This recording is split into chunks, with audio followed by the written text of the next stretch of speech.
Hiring managers of Reddit, what are some telltale signs that your candidate is making things up? Well, I was testing a potential welder once. He showed up in shorts, muscle shirt, and flip-flops to do a weld test and interview. I turned him away citing safety concerns about his wardrobe and never rescheduled. Figured he was too dumb for me to deal with. Having interviewed quite a few candidates, I've come to accept that many people will try to BS their way through something they have a dabbling knowledge in. But that's alright. When I ask a direct question and the person is trying to work it out on the fly to come up with an answer that sounds correct, I get some great insight into their troubleshooting abilities. This only works if you know what it is you are talking about though. If you've never heard of Ansible, please don't try to tell me what a great database application it is. At the end of the day though, my favorite answer and the one most likely to get a candidate with limited experience onto the next phase is to just admit you don't know, but that you'll look it up, Google it, and be able to answer the question next time. Most recent candidate we hired did just that. I passed the question I'd asked them on to the next person to have time to do the interview, and they were asked again. They must have had the right answer this time because I'm training them now. I speak enough gringo Spanish to get by, and back in the day when I was a hiring manager, if anybody put fluent in Spanish on their resume, I'd walk into the interview room and introduce myself and start the interview in Spanish. The looks of panic from the kids who'd taken, like, 3 years of high school Spanish before college were priceless. When you're doing a video interview and you can watch them try to Google stuff in the reflection of their glasses. Small props for being clever though, he was paraphrasing the question back to me as a way to use a voice assistant. Guess I'll wear contacts next time. One woman I interviewed literally took a pause and read the answers to the questions straight off of Google, online Skype interview. I noticed it because there were really weird pauses and Googled it myself and literally followed along like subtitles. As someone who has hired many technicians in IT positions, I'm amazed at how many people would fake highly technical knowledge. I remember I needed a telecom engineer with very specific knowledge of a very specific voice system. I was getting suspicious of this one candidate, so I started asking about the exact syntax of command lines, and this guy was actually throwing out made up commands. I was both fascinated and annoyed. My last dev job I was asked how much I knew about a certain variation of SQL. I've been a strong SQL guy for years but haven't used this type. I just said yeah, I haven't used that, but I'm a top-notch Googler. Got the job, in part because I appeared truthful.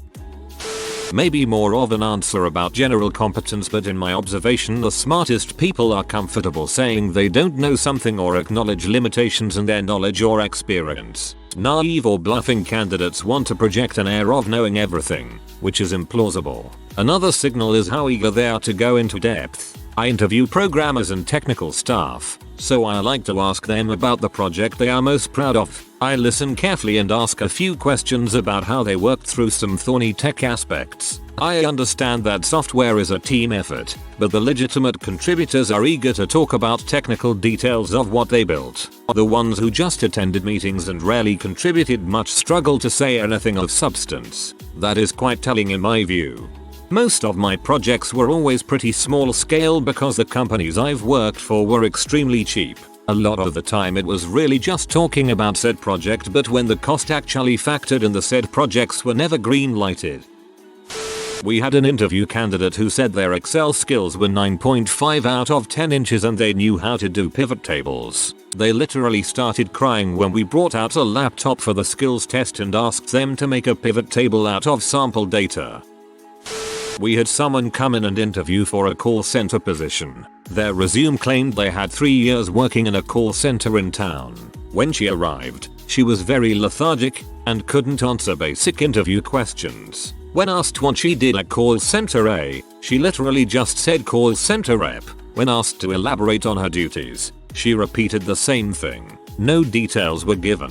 She even claimed that she has never been asked such hard and detailed questions during a job interview before. We didn't make it past 3 very basic questions. We have concluded she lied about working at call center A, or at least she certainly didn't work anywhere near 3 years there.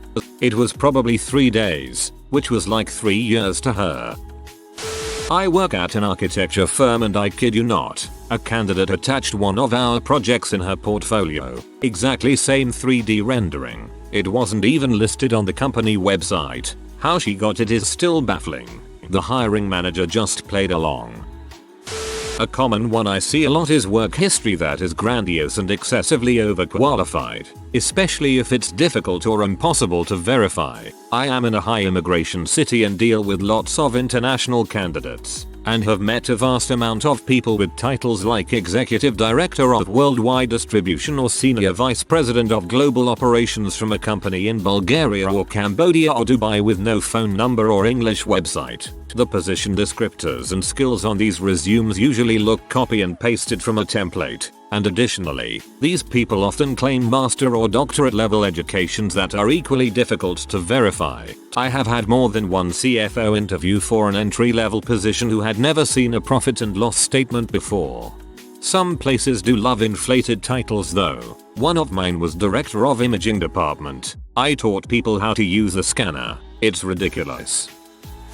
I don't see a lot of things people are totally making up, but it's easy to spot when they are heavily embellishing work history. It's totally fine to have worked in a restaurant or retail store. I'm hiring for entry-level professional positions, so you expect that kind of work history. I'll take your app a lot more seriously if you focus on the customer service aspect of the job and don't try to make it sound like you, the cashier, were running the place. Handled financial transactions for a multi-million-dollar company, McDonald's cashier. At a job fair I told people that we were doing a lot of work in the programming language Balrave, and asked if they had any experience with it. A disappointingly high number talked about using it for classes in college, and writing some side programs in it after they heard about it, and so on. They must have felt silly later when they googled it and discovered that there is no programming language Balrave. I just made it up as a way to tell who was lying to me. For some odd reason, as someone who has only done super basic HTML in college classes, I am really happy that the moment I read Balrave, my first thought was, that sounds like bulls lol. Not knowing their resume is always the biggest tip-off. It says here you know Apache. Can you give more insight into what you did? And then I get that dead fish eye face like I just asked them to kill my grandma. I'll event help them out a bit and give them file names and ask if they edited them, and if I continue to get a space cadet I'll just revert to generic questions to pad out the rest of the interview and hit the 30-minute mark. Sometimes recruiters will change the resumes to fit the job better without telling the applicant. I have had this happen a few times, one being they left out my education and experience and lied to me about the role I would be interviewing for. Sometimes the recruiters change it. Most of the people in my industry work for one or two big players based on their geography at some point in their career. I get people that claim to work for X company all the time, especially in the early 2000s. Issue for them is was a project manager for a decade and did most of the hiring. I love to ask them their experiences working there, throwing out names or projects and seeing how they respond. The commitment to the charade is amazing. Sketchy job history, or several jobs in a short time span. I had a woman once that had around 10 jobs over the last 2.5 years. She claimed to have a wealth of knowledge from all of these different opportunities to learn. She talked around most questions, and long story short, I found out that she and a friend would apply at companies as minorities, and then quit and sue for discrimination. She had sued 8 of the 10. Bullet dodged. Over the past 5 years I've held, I think 4 jobs, but I was a student and everyone knew and accepted that I was doing it for a little money and a learning experience. Unfortunately, now I'm a full-blown adult and have to stick around for at least 2 years to make my job history look good. I once interviewed someone who said they spoke English. When it was time for the interview she only spoke Russian. I happened to have someone who spoke Russian and English, so they translated the entire interview. Have some solid answers, so I hired her anyway. She worked for us for 4 years and by the time she left she knew English. That's actually a pretty cool story. Telltale signs that the candidate is making stuff up makes for great stories, but it isn't what bothers me. What bothers me is that I am convinced that there are people that are great interviewers and poor interviewers. My boss hired a great interviewer. Months later we escorted him out of the building because he was beyond worthless. I wish I knew how many rock stars we passed on because they sucked at interviewing. So I was sitting next to my boyfriend while he was giving a phone interview and the guy was clearly googling answers. He would ask him to repeat almost every question, then pause before a textbook answer, and at one point he asked him to spell the word, but after knowing the spelling knew the exact definition, lol.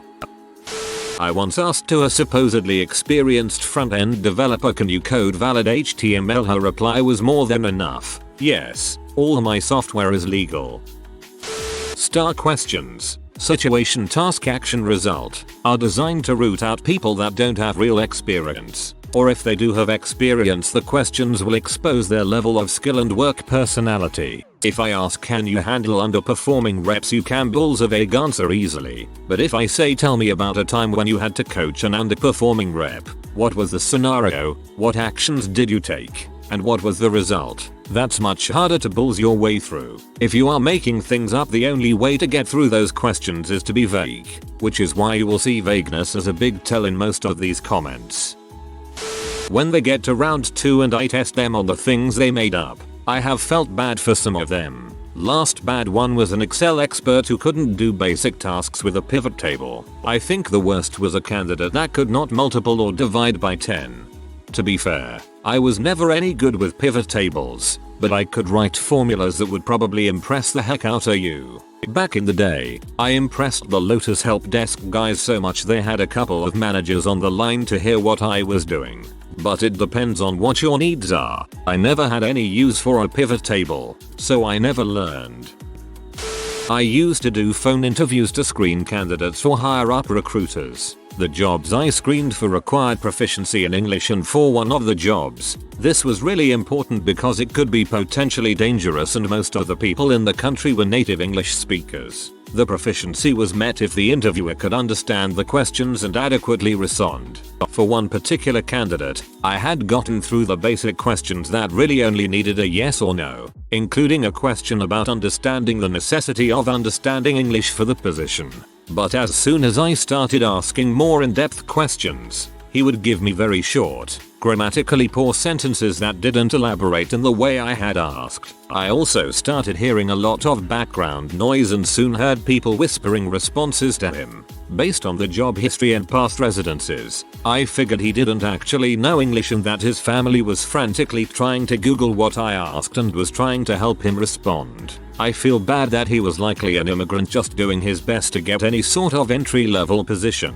But safety is safety, and if you can't understand warnings and emergency announcements in the predominant language of your workplace, you're more liable to get hurt. Agree with many of the comments here. My own view. 1. No examples, just vague conversation or talking points. 2. Avoid or can't answer follow-up questions. 3. Multiple interviews, hear a different story and take away. I had one person tell me they lived and breathed operations and another interviewer they never worked in operations before. Do you think we don't talk before making a decision? I've been running kitchens for a long time, and anytime I get an interview who's talking like Gordon Ramsay or postulating about how good they are and how inspired by Michelin-starred chefs they are, it's a massive red flag that this idiot's cooking experience has been 90% YouTube videos, 8% home cooking and 2% standing around looking at his phone on the line. Raging passion for the food industry is carved into you and it shows in your people skills, cooking skills and work ethic. It doesn't come from calling your co-workers idiots and pretending you know better than your head chef. The one that really stands out for me was a candidate that was reapplying for his old job and claimed on his resume that he had done my job. At our software company, we first screen potential candidates through a phone call with technical recruiters. One applicant did exceptionally well on the phone interview, answering all questions with apparent ease, so we decided to interview in person. The in-person interview went shockingly horrible. The candidate was unable to answer even the most basic questions. After a few attempts to simplify questions, I finally decided to ask him what was going on. Turns out we had interviewed his computer scientist son on the phone, and he was simply hoping to skirt by the in-person interview with 20 years of experience in construction. Lost his job. I tried to hire his son, but he wasn't interested. This kind of makes me sad. Whenever I interview people, I always ask offhand questions, with warning right before I ask, that is. I want to pick your ability to think here. It's okay if you don't know. The point is to see if there's any thought process in the event of equipment failure. I work in biotech. Some will admit lack of knowledge and that's perfectly okay and expected. Some others who really don't know will still try to fluff, so I start to get more technical. If they continue, they're out. I have found that if I give people enough rope, they will either hang themselves or tie a beautiful knot. I leave a lot of negative space in the conversation, and people tend to fill it because they want the interview to go smoothly. It's what they fill it with that lets you know about them. If I am not an expert in this specific job, I try to have someone sit in, that is. I have had interviews where I had an SME sit in, and when the interview was over I thought the candidate was good and the SME tells me that they are completely full of crap. Some people are pleasant people, they just don't have the technical knowledge. So it's good to have someone smarter than them in the room. If they try to downplay a task that you know is actually difficult. For example, I worked at a hotel and whenever we had people apply to be housekeepers and claim to have experience, but when you tell them how many rooms they would have to clean a day they would go 17. I could do 20-25 easy but never ask how big the rooms were. Just basic stuff where they talk a big game and overplay their hand. Oh good, if you can do 25 easy, then 50 shouldn't be a problem. I always just assume resumes are a fluffed up ball of half-truths that they make themselves appear better and more competent useful on. I usually like to see how long someone worked somewhere for. If they're rocking 6 jobs in a year, that's a sign this person might be off. But if they have longevity at wherever they work, that holds some weight, I would say. As for talking to them, it's just a matter of getting a read on them. Life isn't like a movie where everything you say or ask will prompt a witty response or a great 5-minute story. Life is filled with awkward pauses and ums. If they do have the gift of gab, that's great, but also means they can fudge things much easier cause they know how to work people verbally. So keep your guard up. I genuinely dislike needing to submit a fluffed up ball of half-truths at least as much as I am sure people who have to reread the same buzzwords and meaningless titles repeatedly probably do. I've done some hiring and I like to ask, is there anything in the job description that you have doubts about being able to perform? The person I picked had some questions about QuickBooks. Honest answer, and it was a very minimal part of the job, so I moved on. One guy answered by telling me he had no doubts or questions at all about any aspect of the job. Unlikely but possible scenario, he's being honest and is overqualified. Moderately likely scenario, he didn't read the job description entirely and didn't know what to ask. Most likely scenario, he's full of crap and is just feeding me what I want to hear. Anyone who works in a tech role. Seriously, our recruiters will bring in anyone who checks off enough boxes under our required skills. They are easily fooled. Trying to fool the person who works with these systems on a daily basis ain't gonna happen though. It's easy to tell who's been there before. It's even easier to spot someone who is confused by completing a basic task. Also, important for the college kids, when companies hire for a junior entry-level roles, they fully expect most of the applicants to have slim to no experience. I personally look for kids who are motivated and have the problem-solving mindset. There are intangible things that will tell me if you'll be good at learning the job or not. So don't panic if you don't click most of the boxes on the application. For phone or Skype interview, if they come back to a technical question they bombed earlier and answer it with a textbook, sometimes literally, response, they've had time to look up the answer while the interview continued. A lot of industries has some easy softball questions that nobody with real experience should struggle with, even under stress. How many clustered indexes can you have on a table? Miss that one but rattle off a perfect description of every known isolation level without drawing a breath. That's reading it out of a book, not experience. At my company they were doing an online interview to someone in India. When they started making him technical questions, they noticed the audio went out of sync. They paid closer attention and realized that in fact he was not talking. He was trying to lip sync someone else who was in the room with him answering the questions. They stopped the interview instantly. He wasn't hired, and neither was his more knowledgeable friend. When you ask them about something on their resume and they use the term we in their answer without ever saying what he/she actually did, it says here that you increased market share by 15% on your last product. What did you do to contribute to that market share? Well, we increased training and did this and that and the other thing. My question was what you, as an individual contributor, did to increase your market share. Well, we worked as a team. But what did you do? Good interview answers discuss what the team did and what the individual contributed. If the individual can't articulate what they contributed, they likely contributed little to nothing. Likewise, if they take all the credit, then they are also likely full of crap. Yeah, I got stung by this. I'm super modest and don't like to talk myself up, so I always used we or the team-mail until one interviewer mentioned your point to me mid-interview and it blew my mind. Now I focus on my achievements and then how they help my team, rather than lumping everything in as a team effort. I interviewed one person recently that has had 7 different contracts in the past 4 years with 7 different employers. She told us flat out that everyone that she works for offers her permanent work. She has been looking for permanent work, but yet she is so liked by these places and never gets it. I know they all have hired permanent people since and even have positions open.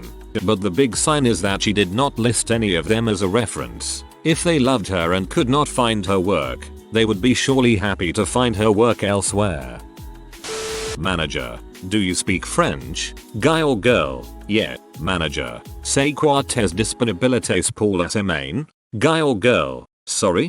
Mais oui mon chaux. Je suis un chat très formidable. Je habite un allemand avec un ordinateur. Il est un casse-pieds. Je pense que j'ai 5 ans. I think that should answer your question. Praise interviewer doesn't actually speak French.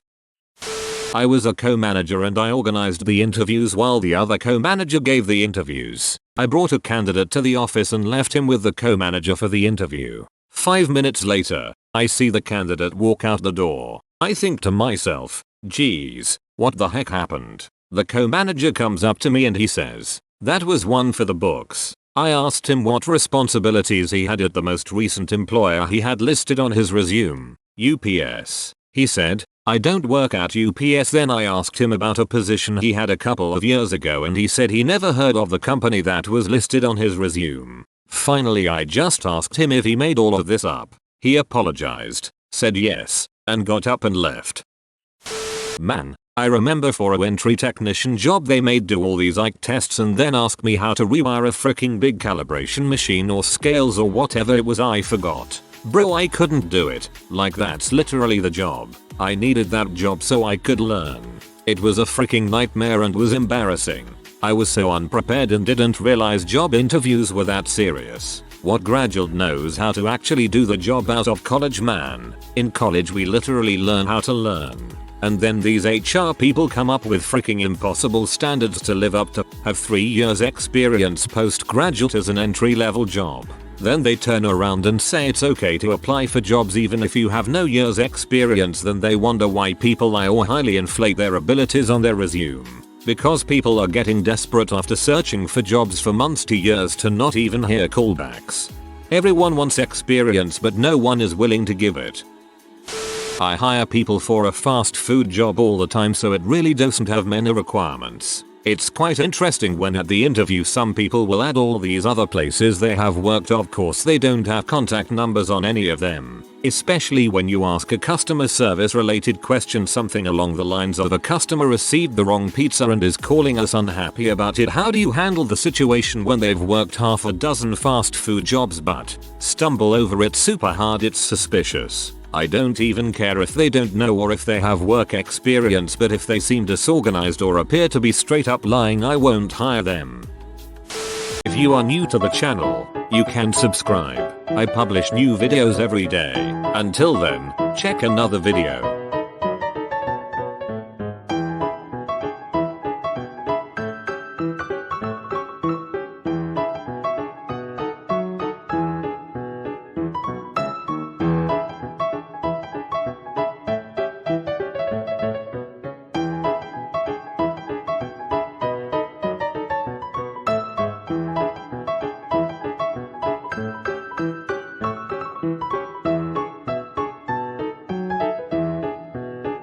Bye for now.